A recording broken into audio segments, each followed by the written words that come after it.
क्या आपका जन्म हर्षण योग में हुआ है तो यह संपूर्ण जानकारी आपके लिए है। प्रिय दर्शकों, ज्योतिष शास्त्र में पंचांग का विशेष महत्व बताया गया है। पंचांग के आधार पर ही जन्म कुंडली बनाई जाती है। पंचांग के प्रमुख 5 अंग होते हैं, जिसमें 15 तिथियां, 7 वार, 27 नक्षत्र, 27 योग और 11 कर्ण होते हैं। दर्शकों, आज का हमारा विषय योगों की श्रृंखला में से हर्षण योग के बारे में है कि वास्तव में हर्षण योग क्या है और जिनका भी जन्म हर्षण योग में हुआ हो उन पर इस योग के क्या क्या प्रभाव रहेंगे। साथ ही चर्चा करेंगे कि इस योग में जन्मे लोगों का स्वभाव कैसा होता है इनका व्यक्तित्व। ऐसी सभी दिलचस्प बातों पर आज हम जानेंगे। जय गुरुदत्त, मैं तेजस त्रिवेदी आप सभी का श्री दत्त वैदिक एस्ट्रोलॉजी चैनल पर स्वागत करता हूं। प्रिय दर्शकों, आज हम इस वीडियो में महत्वपूर्ण जानकारी देने जा रहे हैं, इसलिए इस वीडियो में हमारे साथ अंत तक जुड़े रहे। और अगर आपने मेरे चैनल को अभी तक सब्सक्राइब नहीं किया है तो कृपया सब्सक्राइब कर लें ताकि ऐसी ही महत्वपूर्ण जानकारी आपको प्राप्त हो। दर्शक मित्रों, वैदिक ज्योतिष के अनुसार ब्रह्मांड में जिस प्रकार से प्रमुख 27 नक्षत्र होते हैं वैसे ही प्रमुख 27 योग भी है, जिसकी जानकारी शायद ही कम लोगों को होगी। सूर्य और चंद्रमा की विशेष दूरियों की स्थिति से इन योगों का सृजन होता है। हमारे जीवन में जिस प्रकार से नक्षत्रों का शुभाशुभ प्रभाव रहता है उसी तरह इन 27 योगों के भी शुभाशुभ प्रभाव हमारे जीवन में होते हैं। प्रिय दर्शकों, कुल मिलाकर ब्रह्मांड में 27 योग है, जिसमें से 8 योग ऐसे हैं जो बहुत ही अशुभ माने जाते हैं। अगर इन 8 खराब योगों में से किसी भी एक योग में व्यक्ति का जन्म होता है तब उसे अपने जीवन में काफ़ी खामियाजा भुगतना पड़ता है। 5 योग ऐसे हैं जो मध्यम कहलाते हैं और बाकी बचे शेष 14 योग ऐसे हैं जो बहुत ही शुभ माने गए हैं। अगर इन 14 योगों में से किसी भी योग में व्यक्ति का जन्म होता है तो वह बड़ा ही भाग्यशाली होता है। तो आज हम विस्तृत चर्चा करेंगे इन 8 मध्यम योगों में से हर्षण योग के बारे में। दर्शक मित्रों, वैदिक ज्योतिष में हर्षण योग को मध्यम माना गया है। इस योग के अधिष्ठाता पितृ और भगदेव है और इस योग के प्रमुख ग्रह केतु है। अतः हर्षण योग में जन्मे लोगों पर केतु ग्रह का अधिक प्रभाव रहता है। हर्षण योग में जन्मे जातक दिखने में लचीले और आकर्षक व्यक्तित्व वाले होते हैं। इनमें कई तरह के विशेष गुण पाए जाते हैं। इस योग में जन्मे लोगों को संतान पक्ष से काफ़ी अच्छा सुख मिलता है। वहीं इनकी संतान काफ़ी आज्ञाकारी होती है। साथ ही ये लोग हाजिर जवाब और फुर्तीले होते हैं। इनमें चीज़ों को जानने की और समझने की जिज्ञासा अधिक होती है। हर्षण योग में जन्मे लोग सामाजिक समारोहों में बढ़ चढ़कर हिस्सा लेते हैं। ये न केवल अच्छे वक्ता होते हैं बल्कि अच्छे श्रोता भी होते हैं।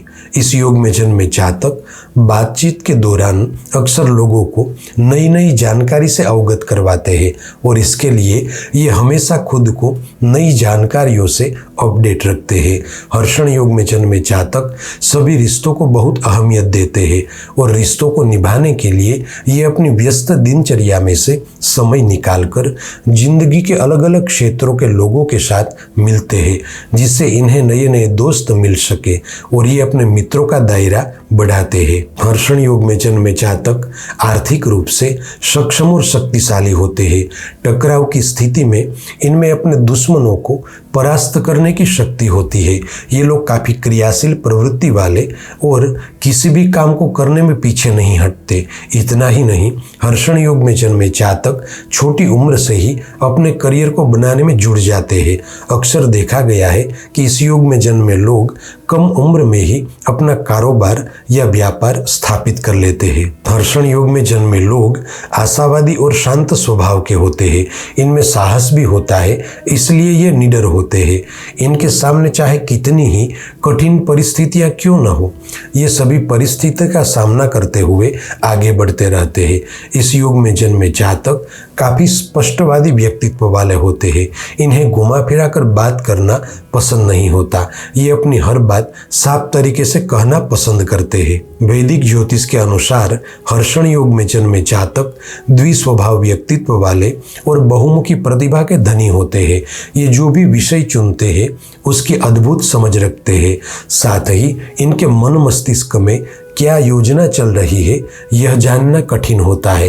हालांकि हर्षण योग में जन्मे लोग थोड़े चंचल मन के होते हैं, इसलिए किसी भी कार्य में इनकी रुचि लंबे समय तक नहीं रहती। इस योग में जन्मे लोगों में एक विशेषता पाई जाती है। ये लोग सुलझे विचारों वाले होने की वजह से ये अपने तर्कपूर्ण विचारों के चलते किसी भी टीम का जरूरी हिस्सा बन जाते हैं। हर्षण योग में जन्मे जातक ऊर्जावान और जिंदादिल इंसान होते हैं। अपनी बहुमुखी प्रतिभा की वजह से ये लोग हर किसी के दिल पर राज करते हैं। साथ ही इस योग में जन्मे जातक स्वतंत्र मिजाज के होते हैं। इन्हें किसी के सामने झुककर रहना पसंद नहीं होता। हर्षण योग के अधिष्ठाता केतु ग्रह होने के कारण ये लोग धार्मिक कार्यों में रुचि रखने वाले और गुरु के भक्त होते हैं। साथ ही इस योग में जन्मे लोगों पर केतु ग्रह का विशेष प्रभाव होने से ये लोग दिखने में सुंदर और मनमोहक होते हैं। ये अच्छे चाल चलन के तथा विश्वसनीय होते हैं। दर्शक मित्रों, मुहूर्त शास्त्र में भी हर्षण योग का विशेष महत्व बताया गया है। इस योग में किए गए कार्य शोभा बढ़ाते हैं। अगर नए व्यापार का प्रारंभ या नई दुकान या फैक्ट्री का ओपनिंग इस योग के चलते किया जाए तो अत्यधिक लाभ होता है। इस योग में किए गए कार्य विफल नहीं होते।